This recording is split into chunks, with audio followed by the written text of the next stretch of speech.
Hello everyone, I am Dr. Twinkle Sugar and I am physiotherapist.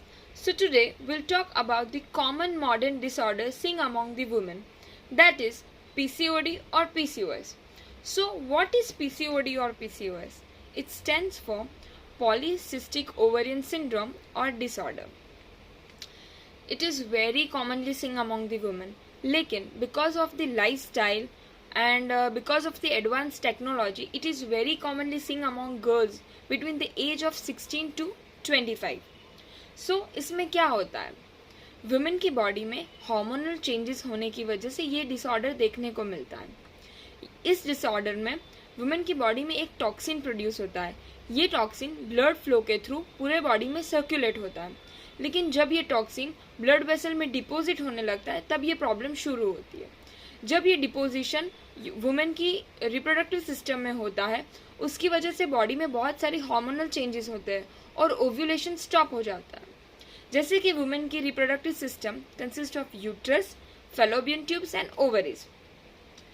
तो जब ये problem होती है तो ओव्यूलेशन नहीं होता. सो what is ovulation? Everyone, women की बॉडी में ओवरी में से एक एग निकलता है. वो फैलोपियन ट्यूब के थ्रू यूट्रस में जाके मैच्योर होता है और फिर रिलीज होता है.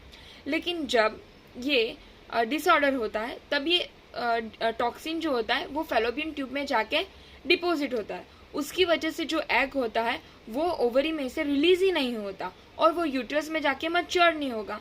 तो ये सारे इमैच्योर्ड एग्स ओवरी में जाके डिपॉजिट होते हैं. उसकी वजह से वुमेन की ओवरी होती है वो बहुत ज़्यादा बल्की और हैवी हो जाती है और वुमेन में इसकी वजह से बहुत सारे हार्मोनल चेंजेस आने लगते हैं. वुमेन की बॉडी में फीमेल हार्मोन्स कम हो जाते हैं और मेल हार्मोन्स बढ़ जाते हैं. इसकी वजह से बहुत सारे सिम्टम्स देखने को मिलते हैं. जैसे कि बहुत कॉमन सिम्टम है कि पीरियड्स इरेगुलर हो जाते हैं या पीरियड्स बंद हो जाते हैं. वुमेन कंसीव नहीं कर पाती है. बहुत ज़्यादा हेयर फॉल होने लगते हैं. बहुत ज़्यादा एक्ने फॉर्म हो जाते हैं. वुमेन का वेट गेन बहुत ट्रिमेंडियस बढ़ जाता है. वुमेन बहुत ज़्यादा डिप्रेस फील करती है. मतलब गर्ल भी वो बहुत ज़्यादा डिप्रेस फील करती है और इसकी वजह से psychologically she does not feel confident to go out to attend social gathering और ये मेंटल ट्रॉमा से गुजरती है. बहुत सारे कंडीशंस हो जाती है. व्हाट इज़ द ट्रीटमेंट और prevention for it? So basically medicine ले सकते हैं. लेकिन मेडिसिन से क्या होगा कि जितने टाइम आप मेडिसिन लोगे उतने टाइम आपको अच्छा लगेगा. लेकिन मेडिसिन विड्रॉ करने के बाद, छोड़ देने के बाद फिर से वो सारी कंडीशंस रिपीट होने लगती है. So what is the permanent solution to it? There are only two solution mainly, that is diet and exercise. Diet is very important because आप अच्छे से अगर खाना खाओगे, हेल्दी डाइट होगा तो ये टॉक्सिन प्रोड्यूस नहीं होगा या कम प्रोड्यूस होंगे. अगर आपका डाइट उस हिसाब से होगा तो वो बॉडी हेल्दी रहेगी. Secondly, exercise are very important because of the sedentary lifestyle. ज़्यादातर वुमेन बहुत ज़्यादा वर्क करती है. She does not take care of herself. उसकी वजह से उनकी बॉडी में कोई भी मूवमेंट ही नहीं होती.